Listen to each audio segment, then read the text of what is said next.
Good morning, everybody. I'm fresh off of American Family Radio, substituting for Jenna Ellis this morning. And one would think, would you not, that after an hour-long radio program that I would come on and do a very abbreviated program for you. And who knows, maybe, maybe. I know I'm headed to visit with my granddaughter tomorrow, so this is the last day this week I'll be on with you also. I want to make the most of the time we've got. I want to remind you all, probably tell you for the first time, that on Saturday and Sunday, July 6th and 7th, I'll be preaching at Grace Church. It's near St. Louis. It's actually in Maryland Heights, Missouri, but I'll be preaching there on Saturday night at 6 o'clock and Sunday morning at 10 a.m. So I hope that all of you in the area, all of you who are watching me from that area will come and join in. And pastor there is a wonderful, great man of God, Pastor Wes Martin. I'll be fellowshipping with him and his wonderful congregation. So come on out and be a part of it. I'm sure that you will enjoy it. You'll have a great time. Also want to remind you that we are working very, very hard at STAND. We just came out of our STAND Awards dinner. It was a tremendous success. We're working very, very hard to try to help save this country.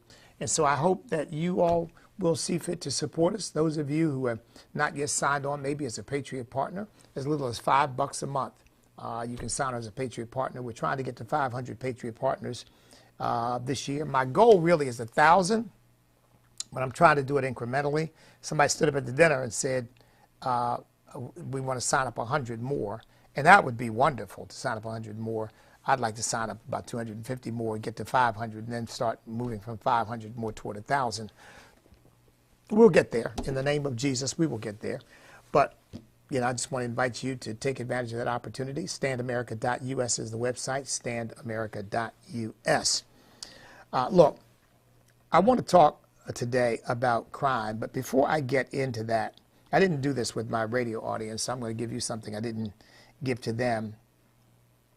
I want to first comment on the debate coming up on 27th. And no criticism of Donald Trump intended, because Donald Trump is, as far as I'm concerned, is a master of debate. And I think he will wipe the floor with Joe Biden. But why in the world are they doing a debate with CNN and Jake Tapper and Dana Bash as moderators? I mean, Jake Tapper is a confirmed, blatant, wild, crazy leftist. I don't know what the reasoning is there. I'm sure probably, my guess is, probably figure if Trump shines in the midst of that, who knows, maybe he wins over some of those leftists who watch the Communist News Network. I guess. But I don't understand it. I really don't. I think these debates should be moderated by people who are moderate.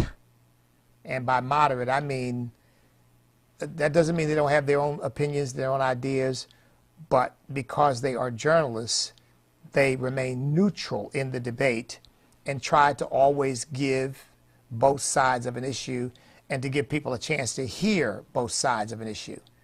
Jake Tapper is a leftist. I don't know this woman Dana Bash, but if she's with the Communist News Network, she's a leftist too. They're all leftists over there. Even their so-called conservatives are leftists over there. They don't have anybody over there who speaks with any kind of common sense or biblical wisdom or understanding or godliness. I mean, they're reprobates. That's probably the best way to describe them. They're reprobates. Why in the world, he's subjecting himself to them? I do not know, but I'm sure he's got a good reason. But I just thought I would point out to all of you that it eludes me, frankly. It eludes me. Say, well, I mean, there's another way to do this, by the way. The other way to do it would be to have one Jake Tapper and then a Tucker Carlson or I'm trying to think who else fits, or Sean Hannity.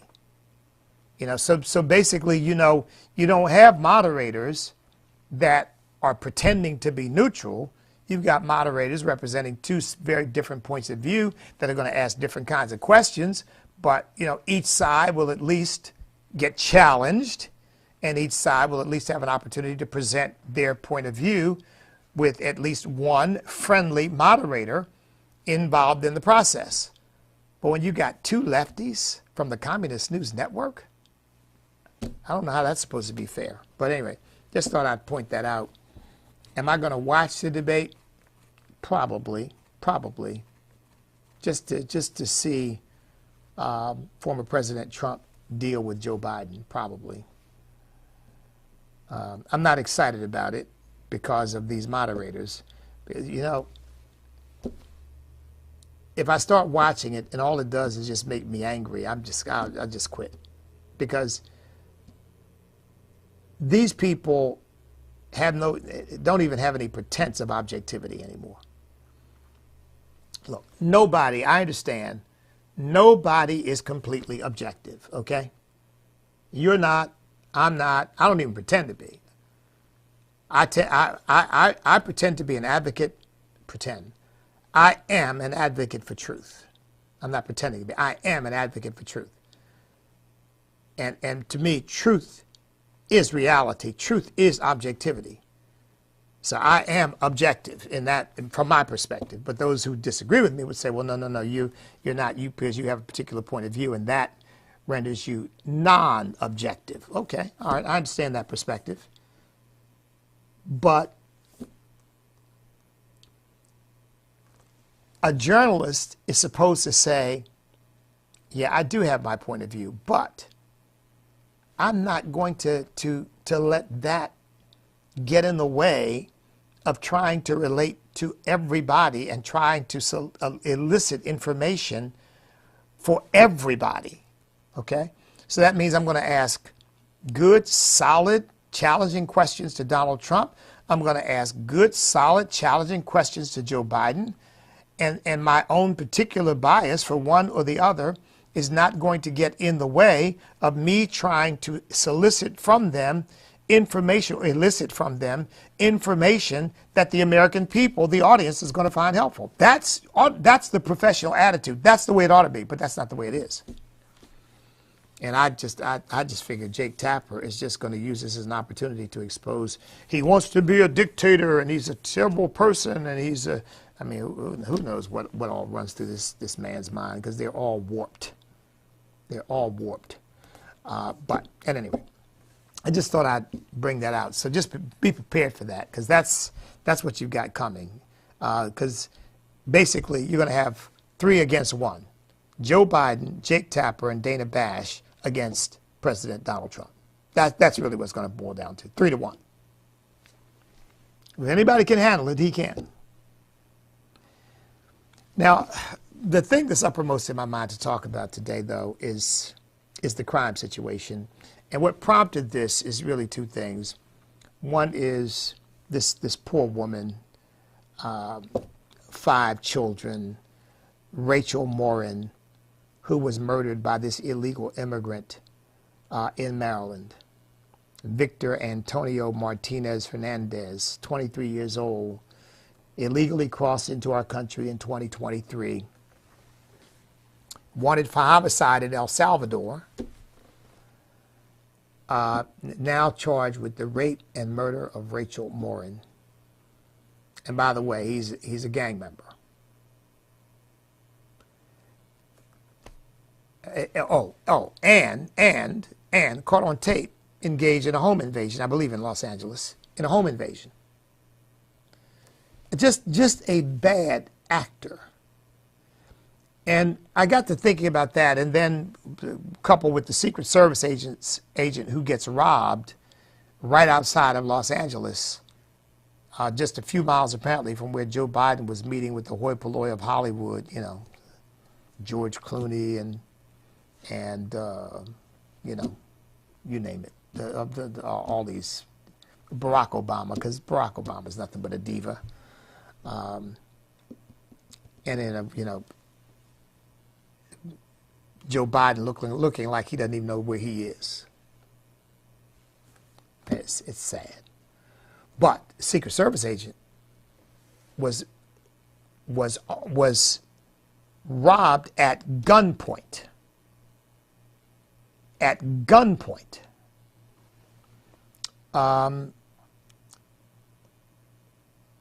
What's this little? In fact, you know, this is what is amazing. A little place called Tustin, Tustin, Tustin, California, which is a suburb and apparently a residential community. You don't think of places like that as being places where Secret Service agents are going to be robbed. And if I'm not mistaken, I think this happened in broad daylight. Well, actually, no. It was 9:36 p.m., but still. 9:36 p.m. You just don't think of things like that happening in places like Tustin. You don't think, oh, yeah, Tustin's a big crime area. But at this point, folks, it's spread everywhere. Everywhere. And, you know, it'll be interesting to see.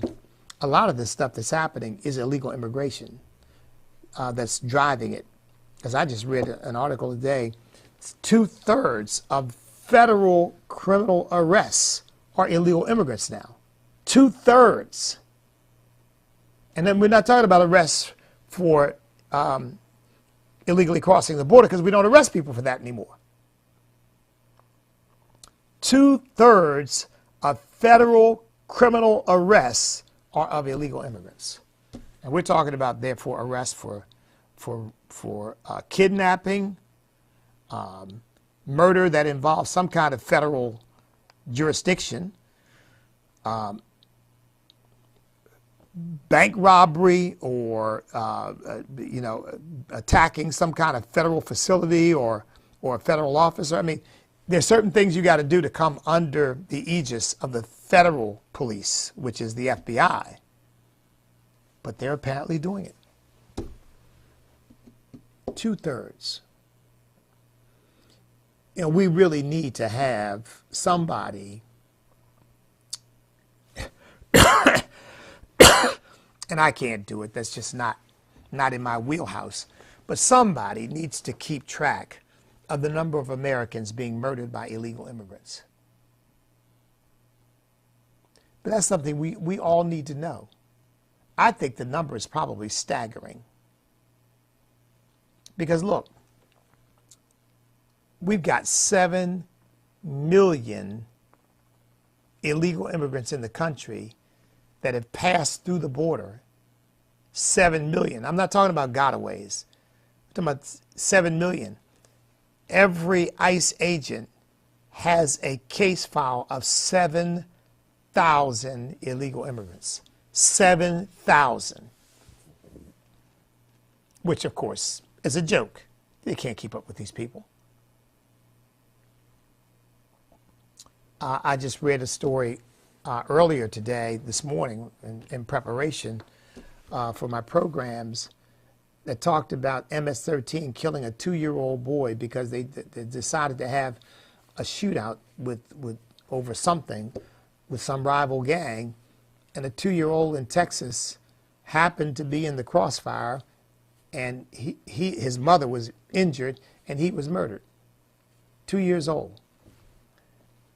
And look, those stories, you could just roll out one after another of what illegal immigration is doing to increase crime in our country. I mean, here's just a smattering of them.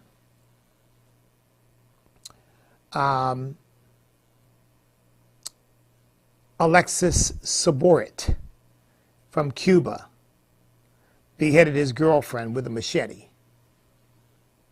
Francisco Oropeza, deported 4 times in the last 14 years, gunned down 5 Honduran immigrants. 5 people murdered, including, by the way, an 8-year-old. Brian Marquez, under deportation orders, brutally murdered his roommate by beating him to death. Jose Hernandez had 5 counts of indecency with a minor after allegedly sexually assaulting a young child multiple times. Gene McKean, illegal alien posed as an unaccompanied minor and charged with 2 counts of first-degree murder for murdering a Daytona Beach couple. Posing as a minor. He wasn't a minor. He's a murderer. By the way, he had been arrested multiple times. Those charges against him had been dropped by George Soros-backed Florida State Attorney Aramis Ayala. And I could go on with these. But nobody is, just like our America's Forgotten Children, we did that because nobody was connecting the dots. Nobody's connecting the dots on these. Nobody's saying, well, wait a minute, how many of these are there? I really believe this stuff is epidemic.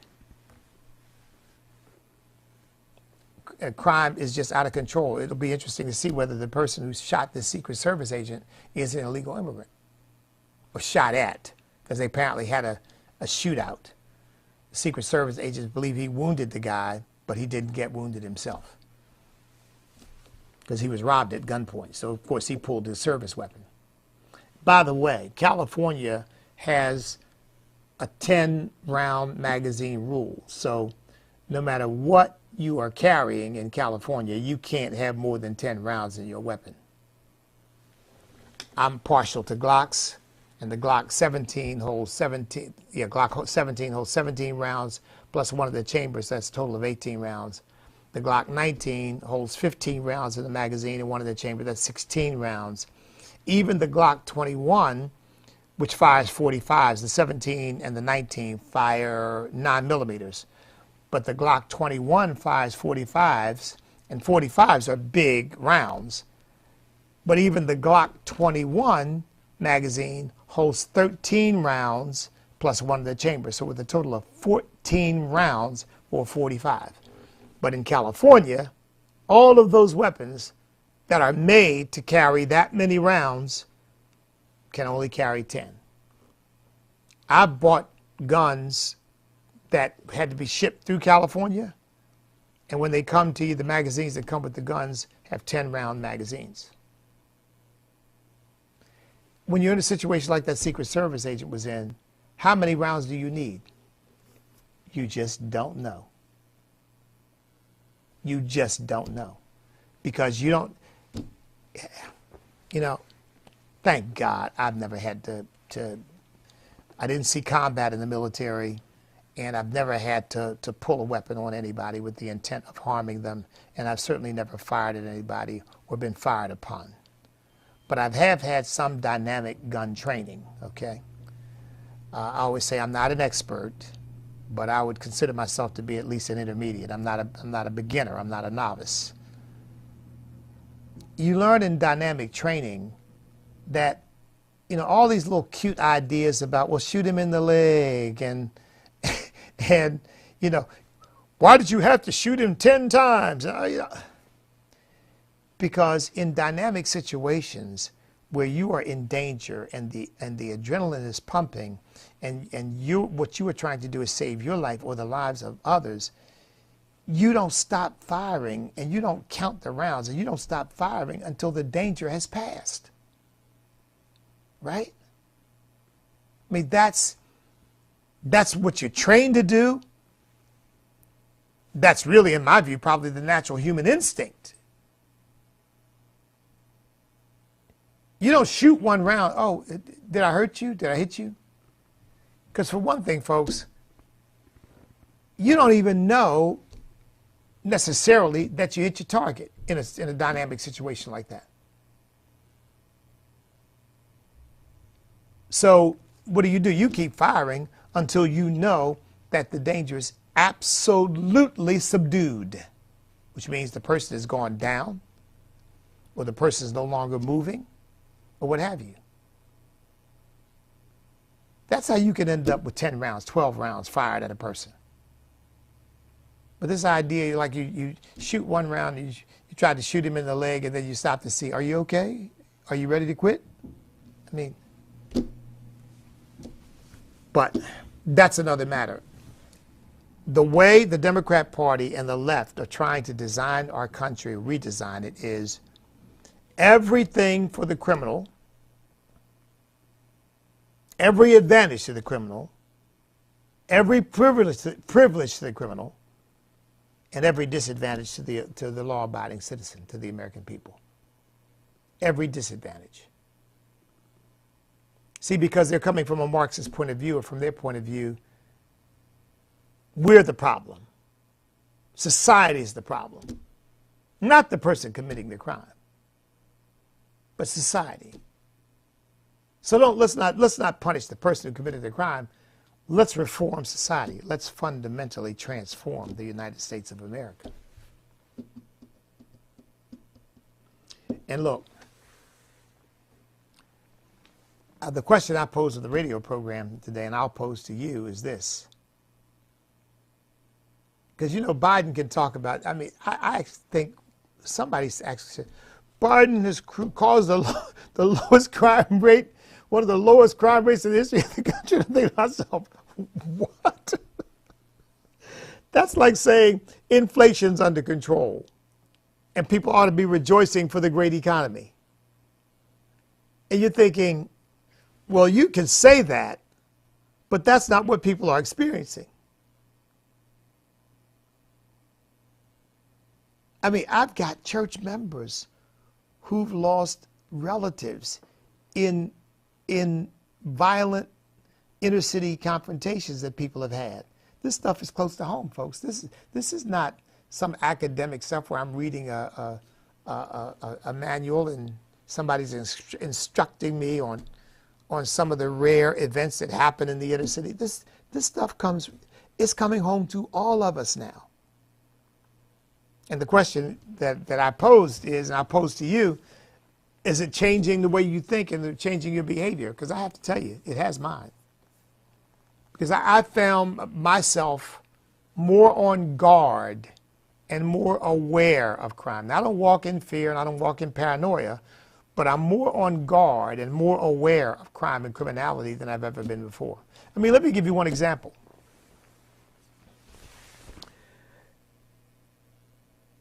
10 years ago, 15 years ago, 20 years ago, you know, you have people coming to your home to do repairs, coming to your home for for deliveries, a variety of different things, and you don't even give it a second thought. I'm not like that now.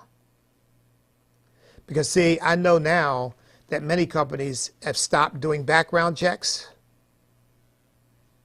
Yeah, they don't do background checks on their employees. And they're hiring people who may have a background in violent criminal behavior.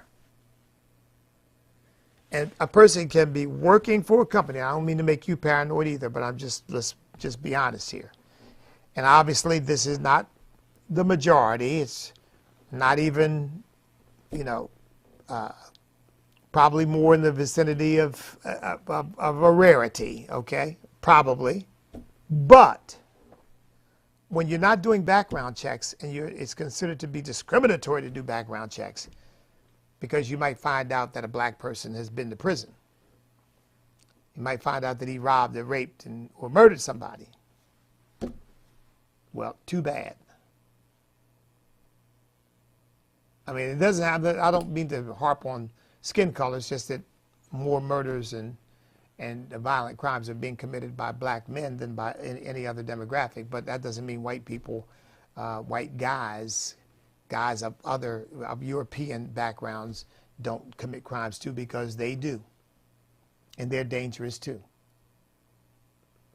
But I can't tell you how many times, and they don't make much of these stories, that somebody legitimately working for a particular company, wearing a uniform, is exposed to somebody's home or exposed to a woman in the home and decides this is an opportunity to become the predator again.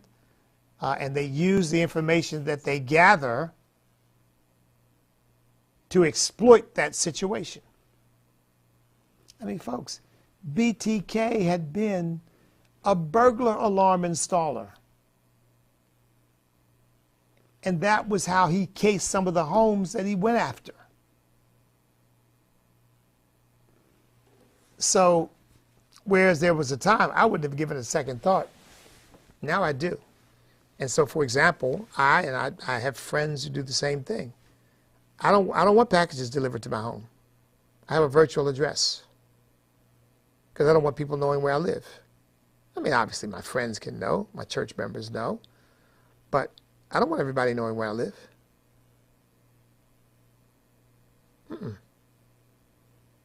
I didn't think about that. I didn't think that way, again, 10, 15 years ago.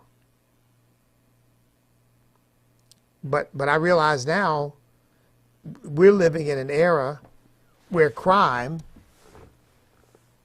often rules the day. And when you got like this Prop 47 out in California, because I don't live in California, but that mindset, well, they didn't steal more than $950, so it's not that big a deal. Oh, he just resisted the cop a little bit, but he didn't hurt him. Not that big a deal. Really?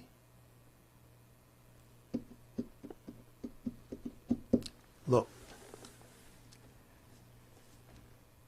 I say be there, be ye therefore ready. Be ready, because each of us is responsible for protecting our lives and the lives of our loved ones. And folks, there is no getting around that. You can't simply depend upon the police or depend upon law enforcement. And some people are in a position where they don't have any choice because they're just not in that, they're not capable of defending themselves. Maybe they're old, they're infirm, or whatever. But if you are, I really believe the buck stops here. And that the ultimate responsibility for the defense of your life, your home, your property, the lives of your loved ones